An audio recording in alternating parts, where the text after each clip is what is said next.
Disampaikan oleh Al-Mukarram Buya Dr. Ar-Razi Hashim MA.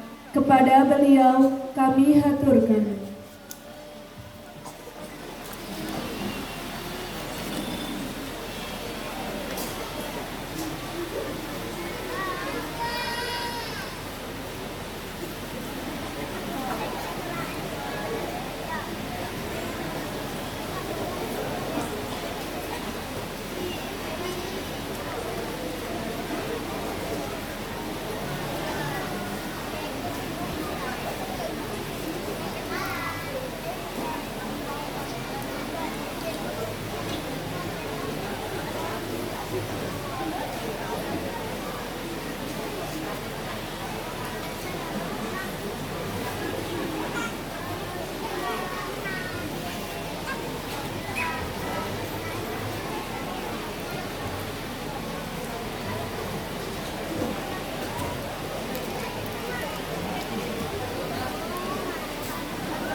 Assalamualaikum warahmatullahi wabarakatuh.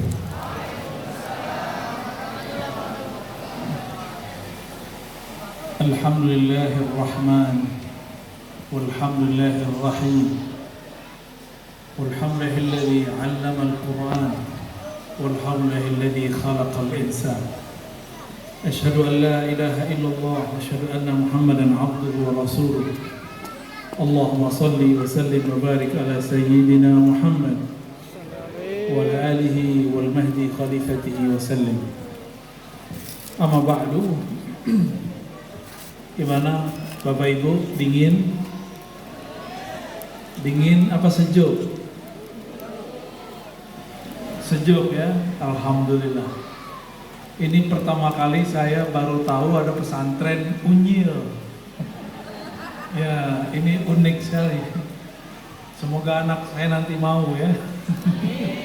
Mungkin uminya yang nggak mau. Biasanya kalau pesantren itu yang nggak tega itu emaknya. Ya, coba lihat muka dia langsung terancam tuh. Para kiai, para bunyai, semoga dalam ridha Allah Subhanahu wa taala.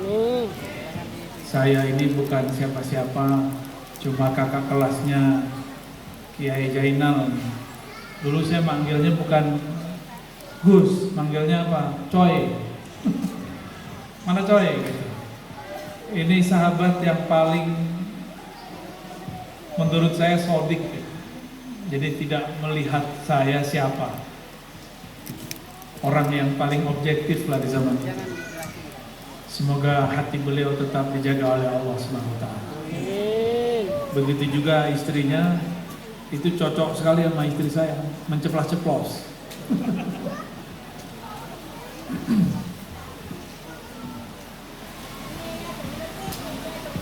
Kajian Isra Mi'raj sudah banyak yang menjelaskan. Namun saya buka dengan surat Ar-Rahman aja. Ternyata satu nama Allah bisa menjadi satu ayat. Ar-Rahman. Benar nggak? Ar-Rahman. Ar-Rahman dalam ilmu bahasa Arab, mungkin sebagian orang berpikir ini jumlah mufidah atau belum? Kalimatnya sudah sempurna atau belum? Gimana Kiai? Ngapunten kula nitip ya. Sudah mufidah atau belum? Kalau jumlah mufidah kan mesti ada mubtada, ada khabar. Ar-Rahman mana mubtada'nya?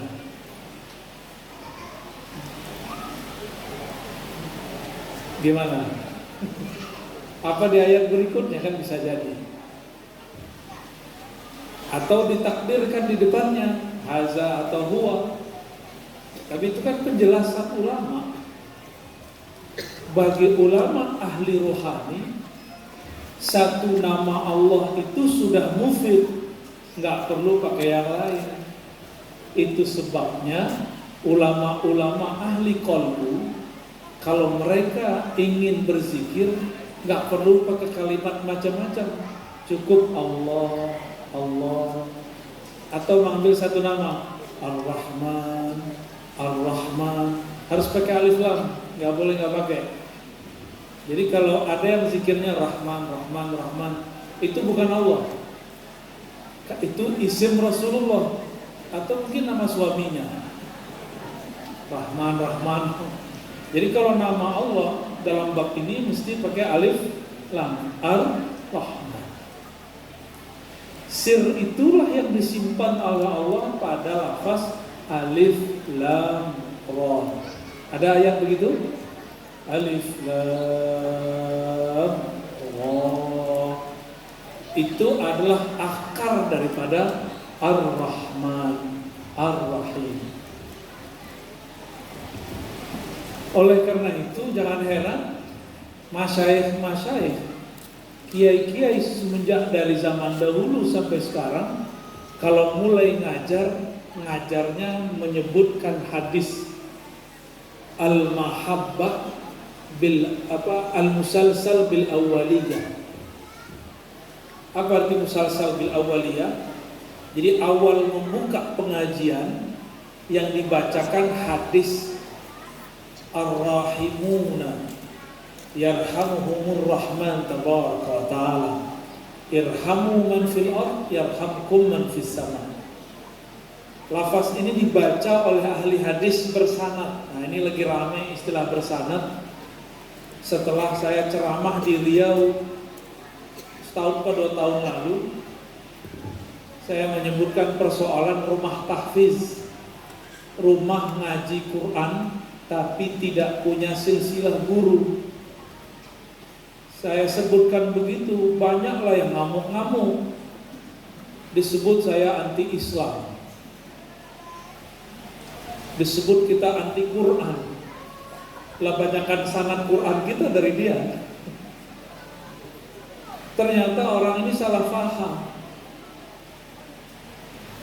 Bapak Ibu yang melakukan Allah, di hadis Nabi dikatakan ketika Nabi setelah membagi harta rampasan perang, tiba-tiba ada satu orang merasa Nabi Muhammad tidak adil, maka dia datang kepada Rasulullah, lalu Rasulullah dibentak.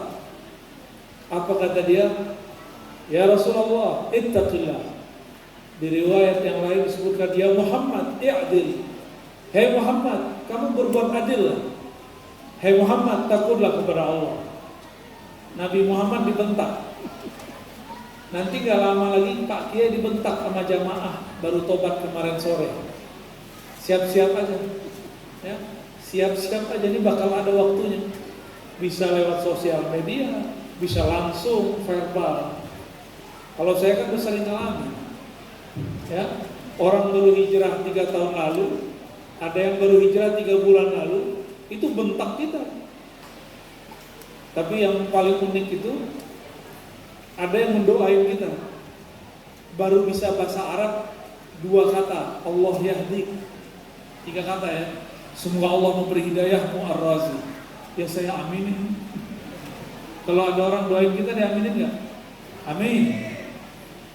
Dia lupa dulu waktu iblis masih berpangkat malaikat di surga, datanglah malaikat-malaikat yang biasa naik turun ke Lauh Mahfuz meminta doa kepada Azazil alias iblis. Waktu itu dia memimpin ibadah di surga. Jadi iblis itu dulu pernah menjadi mursyid di surga.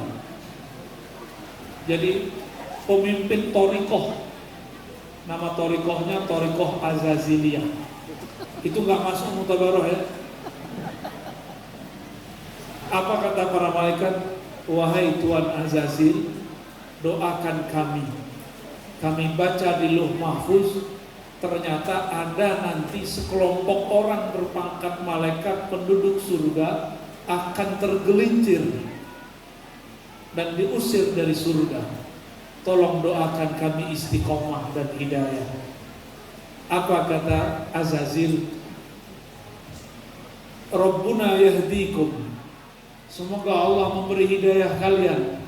Tapi dia lupa mendoakan dirinya sendiri. Hadakumullah, begitu. Allah yahdikum. Sama itu, lafaznya sama semua. Semoga Allah kasih hidayah kalian. Tapi dia lupa mendoakan dirinya sendiri. Tidak lama setelah itu Allah ciptakanlah Nabi Adam. Ada pengumuman. Apa pengumumannya? Allah mengatakan, Inni ja'ilun fil ardi khalifah. Ini pengumuman di langit nih, di surga. Wahai penduduk langit, wahai penduduk surga. Di saat itu di surga ada dua jenis makhluk suci. Pertama malaikat nuriyah yang dari cahaya, ada yang makhluk dari api tapi berpangkat malaikat, boleh kita disebut malaikat nariyah, ahli zikir. Dia bisa berzikir dengan semua zikir ahli langit dan bumi. Berapa lama mereka berzikir? Dalam riwayat yang kita dapatkan, mereka berzikir, kata Imam Tabari, 18.000 tahun lamanya. Ada yang sudah zikir 18.000 tahun di sini? Kayaknya zikir 5 menit aja sudah mulai ngantuk-ngantuk ya. Kata Kiai, kamu zikir 5.000 ya, langsung kita stres. Baru muter tasbih 5 kali, dilihat kapan selesainya ya? Itu kalau disuruh wirid sama Kiai. Ini kalau Azazil enggak, disuruh wirid berapa aja dia kerjakan. Si Azazil dan para malaikat yang dipimpin oleh Jibril. Jadi dulu itu ada 2 malaikat hebat, satu Azazil, satu Jibril. Jibril itu gurunya Azazil. Jadi Jibril ini pernah mengajari 2 makhluk yang kemudian jadi musuhnya. Pertama Azazil, nanti yang kita sebut Samiri, yang bakal menjadi Dajjal. Nah, kembali ke surga. Allah mengumumkan, aku akan menciptakan pengurus penduduk di bumi dari kalangan manusia. Bahasa Jawanya kan menungso ya. Inni ja'ilun fil ardi khalifah. Aku akan ciptakan, jadikan di muka bumi manusia. Coba perhatikan di situ ada 2 kalimat muncul. Pertama malaikat ngomong gini, ataj'alu fiha may yufsidu fiha wa yasfiku dima. Ya Rabb, ya Allah, Gusti Allah, kira-kira begitu. Masa engkau mau menciptakan di muka bumi penduduk yang akan merusak dan menumpahkan darah? Ini malaikat itu rahmahnya tinggi. Tapi di situ ada waw, wa nahnu, ada yang nyambung. Wa nahnu, kalau yang barusan nggak ngomong nahnu, maka dalam asrar tafsir, dalam tafsir Isyari ditemukan itu waw di situ pemisah antara malaikat nar dengan malaikat nur. Yang pertama ngomong malaikat nur, malaikat Jibril dan pasukan-pasukannya, tentara-tentaranya. Sedangkan yang waw setelah waw wa nahnu, jadi mereka langsung bilang sedangkan kami. Ini bukan karakter malaikat cahaya yang ngomong begini. Ini malaikat api yang ngomong begini. Wa nahnu nusabbihu bihamdika wa nuqaddisu lak. Sedang kami lebih banyak berzikir, kira-kira begitu. Kami tirakatnya lebih banyak daripada makhluk yang disebut manusia itu. Diusut oleh ulama ahlul haqiqah. Syukur. Ternyata itu adalah Azazil. Siapa yang ngomong? Azazil. Jadi ciri-ciri Azazil itu sering ngomong, saya, kami banyak zikir, kami banyak hafalan. Hati-hati nih, para kiai ini kan hafalannya keren-keren ini. Hati-hati di situ. Nanti bisa-bisa kena.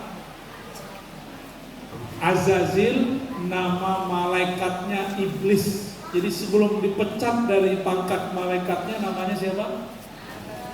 Azazil. Jadi jangan kasih nama anak Azazil ya. Serem itu. Si Azazil ini yang ngomong, nahnu nusabbihu bihamdik. Kami sudah lama bertasbih kepadamu. Nusabbih itu banyak bertasbih kepadamu, memuji engkau. Wa nuqaddisu lak. Kami juga sudah lama mengkuduskan engkau. Tuh, dia ngomong nahnu dulu, ini adabnya sudah salah. Kita bisa berzikir itu karena Allah yang bantu. Dalam satu doa kita berdoa begini, Allahumma a'inni ala dzikrika. Coba diterjemah. Ya Allah, a'inni, apa artinya a'inni? Bantulah aku. Kalau bahasa Jawanya gimana? Ya. Bantulah pulau. Sahih. Benar. Pulau. Ya sudah. Istri uang Tuban tapi nggak bisa ngomong bahasa Tuban karena nggak tinggal sono. Ini ya Allah bantu aku menyebut engkau, berzikir. Apa artinya? Tidak ada zikir yang kita baca, tidak ada ayat yang lewat di lidah ini kecuali semua itu bantuan Allah Subhanahu wa ta'ala. Maka mustahil orang yang paham bab ini ngomong wa nahnu nusabbihu bihamdik. Kami sudah lama tasbih zikir. Gak mungkin. Pernah dulu ada dua kelompok kiai tengkar. Satu kiai ngomong, saya kan lebih banyak zikir daripada kamu. Wah, saya langsung tahu ini dalam diri kiai ini bukan manusia. Itu syayatinul insi, setan tapi tubuhnya manusia. Ini ciri-ciri kiai dalamnya setan. Hati. Ya, ngomong saya kan lebih alim, habis sudah kena udah.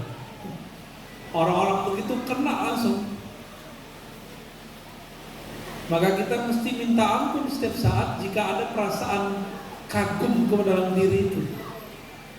Itu turunan iblis yang ngomong gitu. Ya. Oleh karena itu, Bapak, Ibu, Saudara, sahabat yang makan Allah ketika hendak mengajar manusia, mengajarnya dimulai dengan kalimat Ar-Rahman. Ya, Ar-Rahman dulu. Baru Allamal Quran. Maka seorang muallim Quran mesti minta nur rahmaniyah, cahaya kasih sayang Allah masuk ke dalam dirinya. Baru dia ngajar Allamal Quran. Baru habis itu menjelaskan penciptaan manusia, khalaqal insan. Hanya itu satu-satunya cara menjadikan manusia orang yang hamba Rabbani, menjadi hamba Allah Subhanahu wa ta'ala. Nah, kembali ke tadi. Jadi ketika iblis itu mengatakan kami lebih banyak zikir, diteslah oleh Allah. Sebelum dites, Allah kursuskan dulu, kuliahkan dulu Nabi Adam, disantri dulu Nabi Adam. Apa kata Allah? Wa 'allama Adam al-asma'a kullaha. Dia Allah mengajarkan Adam semua nama. Maka oleh ahli tafsir dikatakan tidak ada nama pohon, nama benda di alam semesta kecuali Nabi Adam tahu. Kalau pohon ini khasiatnya apa, daunnya apa, semuanya beliau sudah dikasih tahu. Bahkan nama kita yang lahir sekarang ini beliau sudah tahu semua. Dikasih tahu oleh Allah Subhanahu wa ta'ala. Yang dikuliahin, yang disantrikan, yang diajar Nabi Adam, yang diuji, imtihan malaikat. Kira-kira lolos siapa? Yang nyantri Nabi Adam, yang imtihan, yang ujian malaikat. Siapa yang lolos? Kata Allah, hei malaikat, kamu kabarkan ini pohon namanya apa? Ini benda namanya apa? Bisa jawab nggak malaikat? Tadi malaikat yang ngomong, ya Rabb, kenapa engkau menciptakan di muka bumi manusia yang merusak, membunuh? Yang satu lagi ngomong, kami kan lebih banyak zikir. Dua kelompok malaikat ini tidak satu pun bisa jawab. Ternyata orang ahli zikir belum tentu ahli fikir. Jadi kalau ingin bikin orang cerdas, bukan dengan banyak wiridan. Ini jangan salah. Kalau mau bikin anak cerdas, ya ngaji, bukan tirakatan. Tirakatnya ya taklim, torikohnya at-ta'lim wa ta'allum. Itu torikohnya. Jangan dibolak-balik. Jadi kenapa banyak nih santri salah jalan, pengen alim tapi pengen dapat ilmu laduni, nggak mau ngaji. Ikutlah tirakat, jadilah pemburu kuburan, kemana-mana, pulang-pulang begini. Banyak saya temu begitu. Orang tuanya sudah nggak dia kenal, kacau. Bapak Ibu, zikir itu panas. Ingat-ingat ya, zikir itu fihi hararah, ada panasnya. Maka orang yang banyak zikir harus diredam panasnya dengan banyak sholawat. Orang banyak zikir harus diredam bagi apa? Sholawat. Saya sudah banyak ketemu orang ahli zikir, mohon maaf, lagi-lagi begini. Pas kita cari tahu, memang jarang sholawat. Zikir la ilaha illallah banyak sekali. Akhirnya akalnya hilang, kebakar. Nafsiyahnya pun kebakar. Ngomong lantur, nggak jelas. Itu sudah banyak ketemu orang begitu. Akibat tidak bermursyid, akibat tidak bersolawat kepada Rasulullah SAW.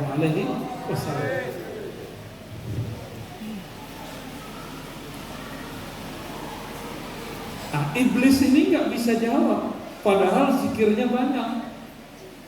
Banyak zikir belum tentu bisa mikir. Nah, ini tolong diingat-ingat, ya. Ini harus sejalan, jangan kemudian salah satunya lebih banyak.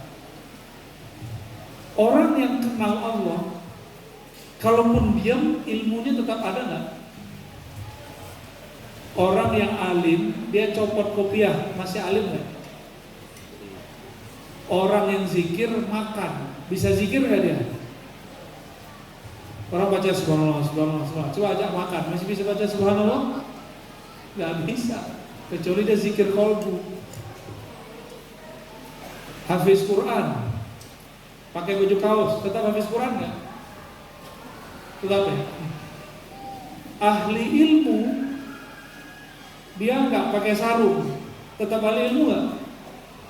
Nggak ngaruh, tetap ahli ilmu. Namun kalau kita menganggap orang berilmu itu zikirnya harus banyak, simbolnya harus begini begitu, dia ganti simbolnya, hilang marwahnya. Beda dengan ahli ilmu yang sebenarnya. Maksud saya sederhana. Orang alim itu walaupun berubah keadaan, ilmunya nggak berubah. Tapi kalau ahli zikir doang, berubah keadaan, bisa-bisa dia nggak zikir lagi. Iblis 18.000 tahun zikir, tapi setelah dia disuruh dan diuji untuk sujud ke Nabi Adam, dia menjadi pembangkang.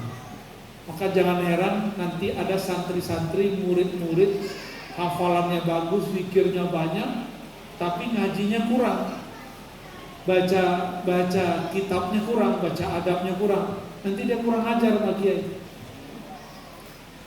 Dulu kiai kami, Kiai Ali Mustafa Yakub, kiainya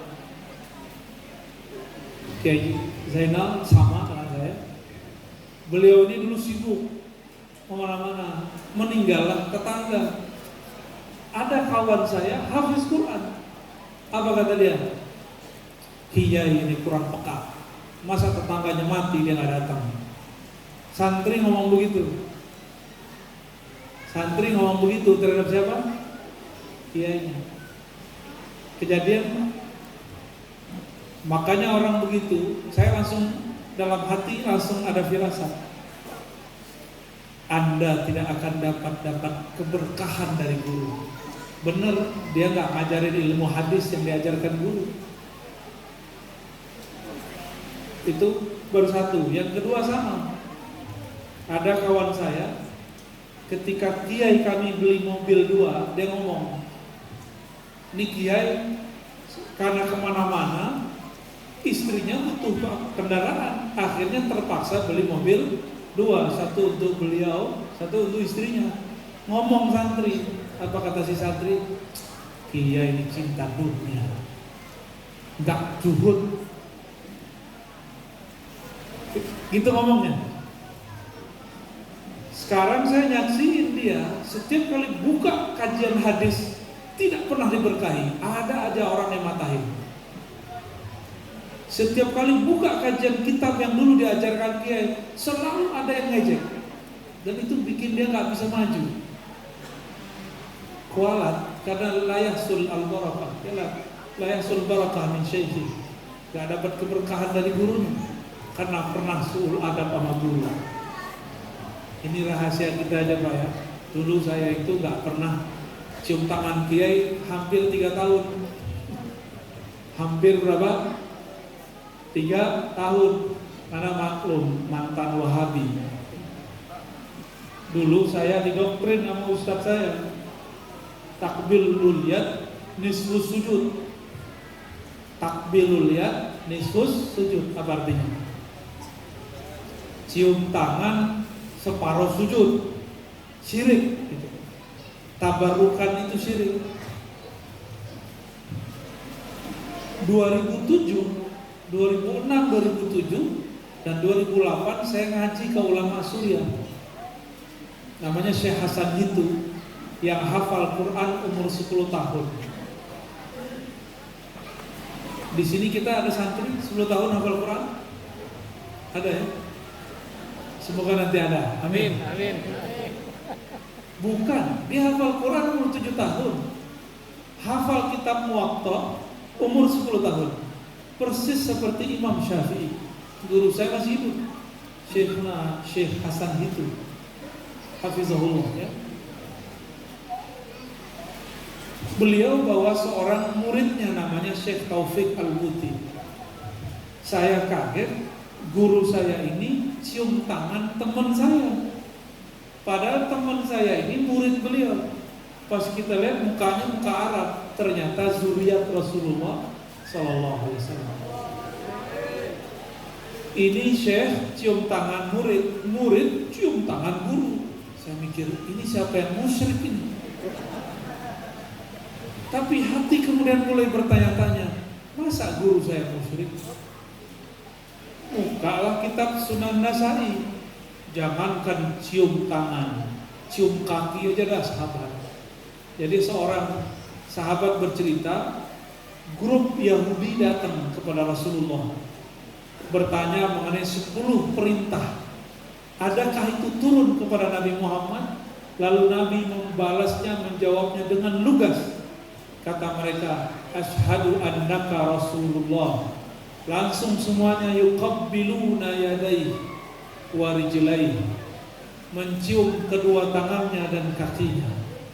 Jadi tidak hanya cium tangan, juga cium kaki. Hadis inilah yang diamalkan oleh Imam Muslim ketika ketemu Imam Bukhari. Alhamdulillah saya tabarukan ziarah ke Imam Bukhari di Samarkand. Pun ketika mau berdiri tiba-tiba ada inspirasi. Dulu Imam Muslim cium tangan dan kaki Bukhari. Sekarang kamu cium juga bagian tangan dan kakinya. Maka saya ciumlah bagian tangan dan kakinya. Terus saya naik ke atas, di kuburannya itu masuk ke bawah, lorong di bawah. Naik ke atas, sampai debes, guru saya nanya, guru rohani saya nanya, mursyid, kamu tadi cium tangan sama kaki gak? Lah saya mikir, tahu dari mana? Beliau gak ikut, waktu saya ziarah beliau di atas. Ternyata beliau dapat ilham, suruh Ar-Razi cium tangan dan kaki kuburannya Imam Bukhari. Kuburion, tahu kuburion nggak? Ya.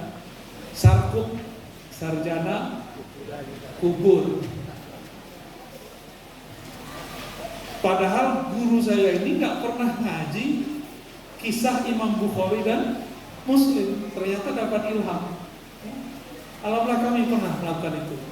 Nah, semenjak tahun 2006-2007 itulah saya mulai mencium tangan kiai. Cuma salah ada, kalau orang Sumatera itu mau cium tangan, tangan kiainya tarik. Nah, ini berarti antum nih suul adab ya. Tapi sebenarnya bukan suul adab, masih jahilun bil adab, belum ngerti adab. Yang benar gimana? Kepala kita yang menunduk. Kalau dulu enggak, tangan Pak Kiai saya tarik. Anehnya Kiai nggak pernah marah sama saya. Setelah saya diangkat jadi musyrif lalu jadi guru di pesantren, loh kok ada santri mirip seperti yang saya dulu. Setiap selesai taklim nggak mau salaman, langsung pergi. Dalam hati, ya Allah, ini perasaan Kiai dulu ya. Pas selesai taklim, santri nggak mau salaman sama kita. Mukanya langsung dibuang, seumuran sama gua. Dan itu saya makan hati beberapa bulan, sampai tahu pola-polanya. Oh, kita nggak usah berharap apa-apa. Pendek cerita,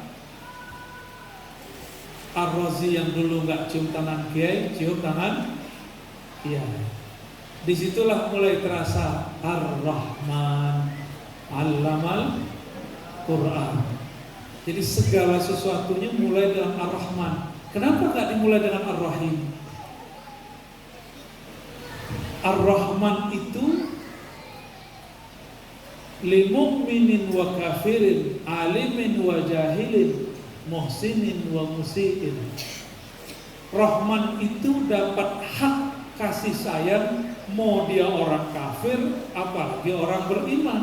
Mau orang baik, mau orang jahat, dapat rahman, kasih sayang. Kalau disebut Ar-Rahim, Ar-Rahim itu dalam ilmu huruf, ya-nya ditaruh di tengah untuk mubalaghah, dan di situ ada 2 titiknya. Itu ada asrar rahasia, tapi tidak mungkin saya ceritakan. Ini khusus hanya untuk 2 hamba.